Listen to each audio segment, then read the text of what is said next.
Welcome to the Daily Drop, powered by Pro Ball Daily. I'm Mike. And I'm Tara. And folks, what a day it's been across the sports world. We've got major upsets, some truly wild stat lines, and a few teams making moves we absolutely did not see coming. Absolutely, Tara. We're talking NBA Power Index shakers, a total roller coaster ride for one NHL team, and a La Liga surprise that has everyone scratching their heads. But before we get into all that, can we just talk about what's happening with the San Antonio Spurs? Number 3 in the NBA Power Index? They just knocked off the Sixers. Mike, I know, it's wild, but that's just a taste of what's on tap today. Let's dive right into the hardwood action, shall we? Starting with our NBA Power Index. The Oklahoma City Thunder are still holding strong at number 1 with 75.7 points. No surprise there. They've been consistently dominant. But then, right behind them, the New York Knicks at 73.7 points. And, as you mentioned, the San Antonio Spurs, rounding out the top 3 at 69.7 points. The Spurs, ahead of the Nuggets, ahead of pretty much everyone else we expected. It's the biggest shocker on that board, Tara. We've seen the Knicks making a push. Jalen Brunson has been playing out of his mind, and their grinded-out style is clearly working, getting a tight 108-105 win over Atlanta yesterday, which reinforces that number 2 spot. But the Spurs, to not just be in the top 3, but to dispatch a team like the Philadelphia 76ers, 115-102, that's not just a fluke, that's a statement. Are we looking at a legitimate contender here? I think we have to be, Mike. Their power index score isn't some arbitrary number. It reflects consistent performance. That win against the Sixers, without Embiid potentially, or even with him, it still means something. It tells me this team has found its identity, and it's a winning one. They're exceeding all expectations. But then you look at Denver, only 5th at 66.7 points, despite winning a high-scoring thriller against Portland, 137-132. That's a huge point total. That game was insane, Tara. Our stat of the day for the NBA, Denver and Portland combined for 269 points. Talk about an offensive explosion. Nikola Jokic must have been putting on a clinic. But it also shows the defensive vulnerability for the Nuggets if they're giving up 132 points to anyone, even in a win. It might explain why they're not higher in the power index. Good offense? Sure, but the top teams usually have a better two-way game. Meanwhile, the Cavs dropped 142 on Memphis, 142 points. They are absolutely on fire offensively. They absolutely are. But not all the news out of the NBA is good, Mike. Some of our biggest trends are frankly a disaster for some major market teams. The Brooklyn Nets, 17% in February. That's a whopping 11.1 percentage points below their season baseline. What happened to them in February? I don't know, Tara, but it sounds like they hit a wall, fell off a cliff, and then burrowed into the earth. 17% is just unplayable. You also have the Boston Celtics, a team many had pegged for a deep playoff run, sitting at 69% in March, almost 9 points below their baseline. And the Chicago Bulls, a truly abysmal 8% in February. 8%. That's not just a slump. That's a full-blown crisis for the franchise. It means the playoff picture is getting even more chaotic. You have teams like the Spurs and Knicks rising, and then you have traditional powerhouses like the Celtics, and always in the mix teams like the Nets and Bulls just completely cratering. February and March have been brutal for them. The East especially is going to be a dogfight, and these slumps could be fatal. Absolutely. Moving over to the diamond, let's talk MLB. The Los Angeles Dodgers are still holding the top spot in the power index at 62.4 points. No surprise there. But the Cleveland Guardians are right behind them at 61.6 and the Yankees at 59. What did surprise me, though, were some of the upsets. Oh, the upsets, Mike. They were flowing like cheap beer at a minor league game. The Kansas City Royals beating the second-ranked Guardians 4-2. That's a great win for KC. Then you have the Colorado Rockies, a team that can be streaky, taking down the Houston Astros 9-7. And the Angels beating the Braves 6-2. That's 3 major upsets right there for teams with high expectations. It really showcases the parity in baseball early in the season, or maybe just how dangerous it is to overlook any team on any given day. But speaking of standout performances, Wilson Contreras had a phenomenal day for Milwaukee in their 8-6 win over Boston, racking up a 72.5 MLB rating.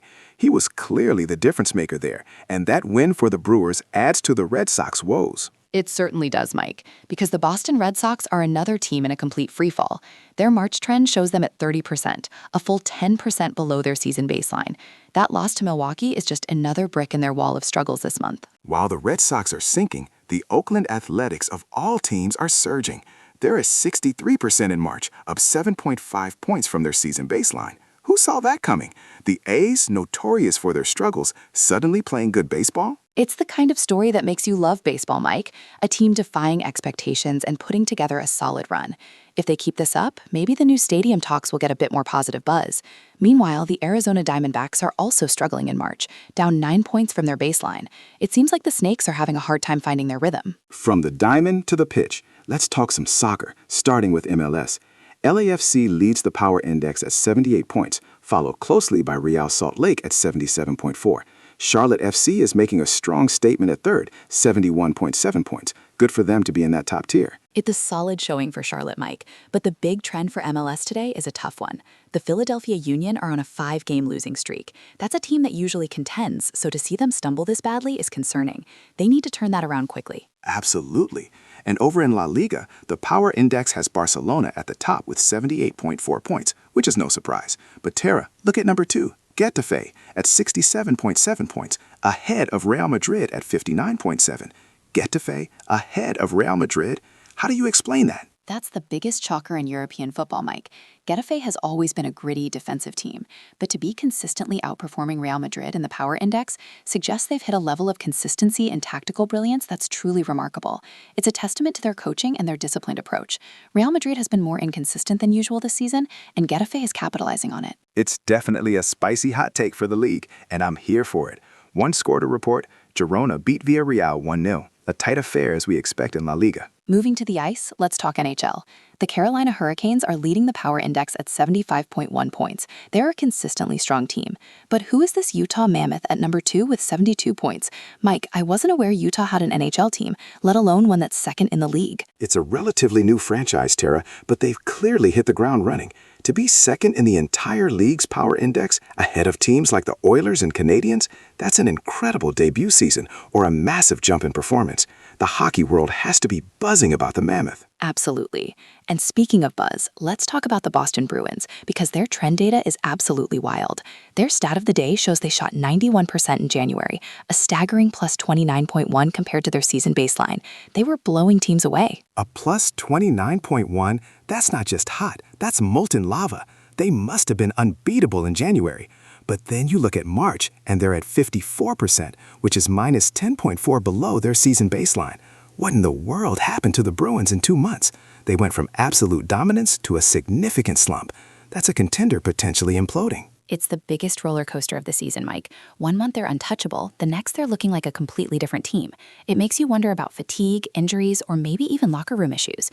A team doesn't fluctuate that wildly without some underlying causes, and it puts their playoff hopes in serious jeopardy if they can't find that January magic again. It's a fascinating and worrying trend. Elsewhere, the Winnipeg Jets are still in the top 5, though they dropped slightly in the power index to 68.7 points, down 0.2. But paradoxically, they just had a massive 6-2 win over Seattle.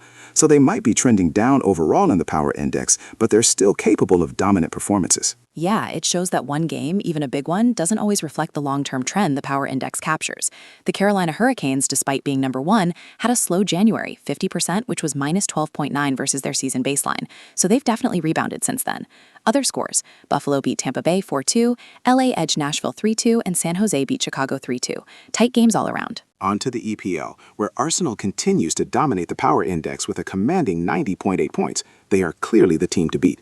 But who is number 2, Tara? Everton at 77.9 points, ahead of Brighton and Wolves. That's a huge surprise for a team that's often mid-table. It absolutely is, Mike. Everton usually fights for European spots, but second in the power index implies a level of consistent, high-quality performance that's truly remarkable for them. They must be playing some fantastic football, exceeding all expectations. A truly stellar season so far for the Toffees. Unfortunately, no games today, so no scores to dissect. But that power index tells a strong story. Finally, let's wrap things up with NCAAB. The Michigan Wolverines are at the top of the power index with 80.2 points, followed closely by the George Mason Patriots at 79.5. George Mason at number 2. That's a huge story for the Patriots. It's a massive underdog story, Mike. For a non-Power 5 school to be ranked number 2 in the entire country is incredible. They are having a Cinderella season, proving they can hang with the big boys. Meanwhile, Duke is at number 4 and Arizona at number 3. But Michigan, despite being number 1, had a tough game, only beating UConn 69-63. And that's interesting because our stat of the day for NCAAB highlights UConn's home dominance, going 100% with a plus 25.0 margin over opponents at home. So that Michigan game must have been on the road for UConn, which makes Michigan's win, even if close, still impressive, given how tough UConn is in their own arena. Definitely. And speaking of trends, the St. John's Red Storm are surging in March, going 100% and up 11.1 against their season baseline. They're peaking at the right time, Mike, which is exactly what you want heading into tournament play. You absolutely do. And both Duke and Michigan games are trending under their average total 40% of the time, suggesting they play a more deliberate defensive style of basketball. That's key for tournament time. All right, that's a lot to unpack. Tara, if you had to pick one single biggest takeaway from today's Daily Drop, what would it be? Mike, it has to be the sheer number of teams defying expectations. From the San Antonio Spurs at number 3 in the NBA, to Getafe in La Liga, the Utah Mammoth in the NHL, and George Mason in NCAAB, it's clear